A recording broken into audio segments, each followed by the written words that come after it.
Tell me about what Holy Diver is about. Well, Holy Diver actually is a really kind of religious song. I mean, it's once again based from a religious attitude.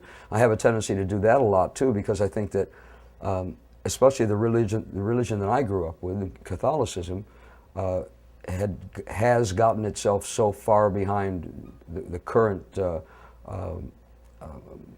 current method of healing, because it's so steeped in the past, that I've always had to go at them for really teaching by fear more than teaching by love. Of course they teach by love too, but I was always afraid as a kid of the nuns, you know, the big penguins who were going to like smack you in the head with a ruler, which is what they always did anyway.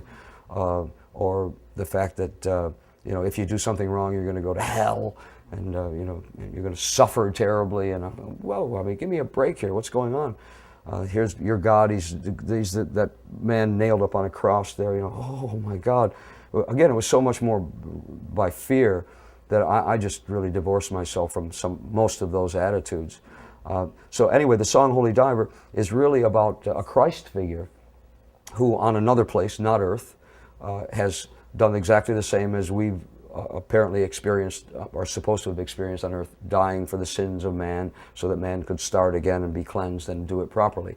So the same thing happened on this other far distant planet. And all the people on this planet are saying to him, you know, they're calling him the Holy Diver. Holy Diver because he's about to go to another place, to another planet, another world, to do what he did on this place, save people from their sins, or absolve them from their sins by having himself killed. And the people are saying to him, "Don't go, no, no." You know, innuendos of tigers and stripes and hearts and being eaten and you'll die. And it was meant to be, it was meant to show just how selfish humanity is. That this one form of humanity on this one world said, no, no, no, don't go down there and save anybody else. Stay here. We need you. You're ours. That's what that was about. We're talking about religion, and we've talked to people about religion on this journey, and about Christianity and about Satanism. And Satanism, as you know, has run through metal music, or at least satanic imagery. And we were in Norway, where a lot of these bands take this stuff very seriously, to the point where they burned down churches, and there's been murders and in that scene. I'm interested to get your perspective on the satanic content in metal, and also how religion has played a part in the music that you've made. Well, once again, religion has played a part in my music more from a dissatisfaction, a discontented kind of view, and that I believe that any religion is a great religion because it gives people the strength, some people the strength to go on. They have to have faith, and they believe that the ultimate goal of reaching nirvana or heaven is because they'll be good people. Hey, can't ask for more than that. That's great. Religion should be teaching love, and it should be teaching that that there is something probably higher than we are out there, than so to lessen our sense of importance. So, you know, as far as religion goes, I've always dealt with it that way. That it's a good thing, but I think maybe sometimes the teachings don't hold true to themselves. Thou shalt not kill, an eye for an eye. No, I don't think so. So that's why for me the whole world is heaven and hell. That song is about that, the fact that we, in my mind, we live in heaven, we live in hell. God and the devil are inherent in each of us, and it's our choice to make. You can take the road to good and take the road to bad. Well, we have a choice. The optimum way to go, of course, is to do the good thing. I totally agree with that. But again, because religion is taught so badly, I think, that I've used it as an example of humanity somehow. I mean, I've done it with other subjects as well, but religion seems to be one that really works. Now, in the music itself, you're talking about generally a lot broader kind of music, heavier, obviously, doomier at times. It just fits the genre. If you're going to write a gothic song, you're probably not going to write it about how your love affair broke up. So your subject matter becomes a little bit more narrowed. And certainly evil is a great subject. Evil is dark.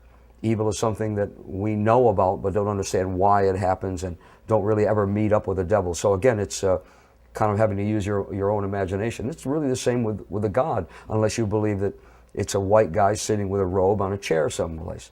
You know, obviously it could be an Asian guy doing that, or it could be a woman, or it could be whatever. You know, we don't know these things, so it's good. It lets us use our imagination a little bit. But the themes around evil are just so much more cognizant to the music that we make because of minor keys, because minor keys are so prevalent in most metal music.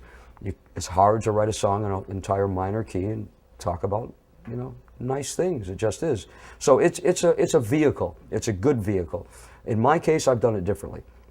I've always tried to be someone who has warned people about the fact that there is good and there is evil. And you have a choice, and your best choice is probably not to be evil. This is what evil can do to you. This is what evil has done to the people that I know. Depends on your perspective of evil, though. You know, I mean, drugs are evil. You know, too much indulgence in bad things is evil. Hanging around with evil people is going to beget you to be an evil person. These are the themes that I've tried to deal with in a darker way. Not to say that the devil's lurking around the corner. I'm not one of those who goes to that kind of extreme. I think that has been a problem, that people have taken metal music to that extreme socially. I have tried never to do that. Because of course we have the satanic phenomenon, and the fact that a lot of metal bands have aligned themselves very closely with evil or with Satan and what Satan represents. It's a symbolism too, isn't it? I mean, it's a great symbolism for what they're trying to portray. But what do you think then about that satanic element in metal? Well, I'm not a Satanist, so therefore, I guess I'll have to give them the right to have their religious belief, because that's what that will be.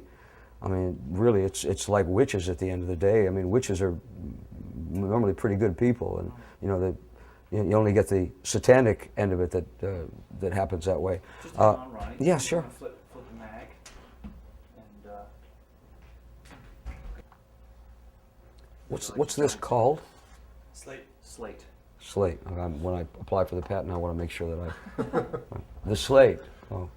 See, and I'll change this part from the black and white thing to something a little bit more evil. Just flip them around. Start with white and black. There you go. That's it. Yeah, that's right. Drag it. Make a dragon up here. It'd be perfect. Yeah. Black And you open it, flames come out. Black and red. Mark it.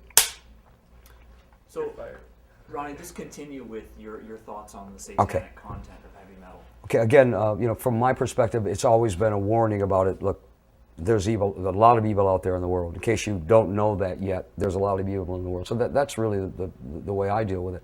Others, again, go to the extremes and feel that the symbolism, which is incredible for artwork, for stage presentation, it goes well with black leather and chains and all those kind of things, with lights and pyrotechnics. It's just a perfect medium for it. I mean, darkness and then therefore, I guess, evil is a great medium for this. It's a great petri dish, but it doesn't necessarily mean that you have to go to those extremes where people are, joining the neo-Nazi party and burning synagogues and burning churches or whatever it may be. That I have no time for at all. But I mean, I think it's just because it's again so not known that you can almost say anything you need to. We all know about good. Love and be good to your neighbor, but we don't really know what the devil's doing. We don't know what's happening where he's hanging out. Is he there with a slate going on? Okay, roll him. Time to burn another witch somewhere. We don't know anything like that. So you have so much more freedom to create lyrically things. Musically, minor keys are minor keys and rhythms are rhythms. But obviously, you must be alluding more to what the subject matter is, because if you're speaking about how Satan is the coolest guy on the face of the planet, then that's what you've decided to do. But so obviously, there's a line with you. You think when kids get around to actually burning churches like they have in Norway, and feel very serious about this stuff, and actually want to make some kind of broader statement. I mean, we talked to a guy who did burn one of these churches. Mm-hmm. He wants to make a statement. He feels that Christianity in his country has been a terrible, terrible thing that has ruined their society. So mm-hmm. they feel quite passionate about this. But you're saying that's taking it too far. Oh, of course it is. I mean, that's taken to the point of idiocy. It really is. I mean, we talked earlier about metal and violence. I mean, you can't get any more violent than that. I mean, what if someone was inside that church. Maybe there were. I don't know. I mean, you have a problem with Christianity, so you have a problem with life as well. You have a problem with this person being alive because they're in there. I mean, it's idiocy. It's complete idiocy. Of course I have a line. I have a line. You know, I have my own moral standards that I must deal with. And my moral standards are not in praise of the devil. They aren't. You know, and if that puts anybody off about what I've done in my life, you know, there you go. Hey, I was in Black Sabbath. It's pretty hard to shed that cloak, because we as a band never, ever in interviews would say, no, we're not evil. No, we wouldn't do those kind of things. No, no, no way. And when you don't defend yourself and you let people make their own judgments as to what you are, especially with a name like Black Sabbath, then you're going to be painted with that paintbrush and you're going to have to wear it. What's this called? Slate. Slate. See, and I'll change this part from the black and white thing to something a little bit more evil. Just flip them around. Start with white and black. There you go. That's it. Yeah, that's right. Dragon. Let me dragon up here. It'll be perfect. Yeah. Black And you open it, flames come out. Black and red. Market. So I guess I want to know from you. I mean, do you think these stereotypes about metal musicians and metal fans still persist today, even though there is that kind of assumption that metal isn't around anymore? Oh, I think it will never go away. I think once you put, once you have little tissues that come out of a box and you blow your nose on them, they're going to be called Kleenex for the rest of our lives, because that's what we call them. Jello is Jello. These are all brands, but I think that once you've labeled something in such a strong manner, I think those preconceived notions will probably always be there. I doubt very much that this is going to change too many people's perception of what we're talking about. But once again, it's interesting to find out what the real truth is, and I'm sure that this will reveal that. Mm-hmm. I reviewed our interview that we did at the Vaughan Festival and looked over a lot of things that we had talked about, and it not surprisingly was a very positive conversation about the positive aspects of heavy metal and heavy metal culture. And I can just talk through while this is happening because no one actually needs to hear my voice, but I think we got 12 of them, so it's the most, right? This one goes up to 13. And I guess I'd like to ask you the question: is what don't you like about metal? What I don't, well, that could go a lot of different ways. What I don't like about it is the fact that it doesn't get any attention, of course, but that's not really what you're alluding to. What I don't like about it, I sometimes don't like how easy it seems for musicians to say, I'm going to be a heavy metal musician, and then not do it well. I think that bothers me the most, that it seems such an easy route to go, because the marshals can be turned up to 10, and what comes out of it is normally a rhythm first anyway, and then an attitude. But what happened to the guitar players? What happened to the singers?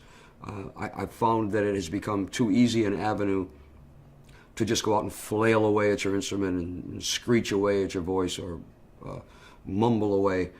That bothers me. That does, because I came from a place where my peers were like guys from Zeppelin and Deep Purple, and and then later on from Judas Priest and from Maiden, and all the people that I respect who can sing and play and think and have again good social conscience, or people that make me proud to do this. So the thing that bothers me most is the fact that it's probably, again, too easy an avenue to just go out and flail away, and I think that demeans what all the rest of us have tried to do.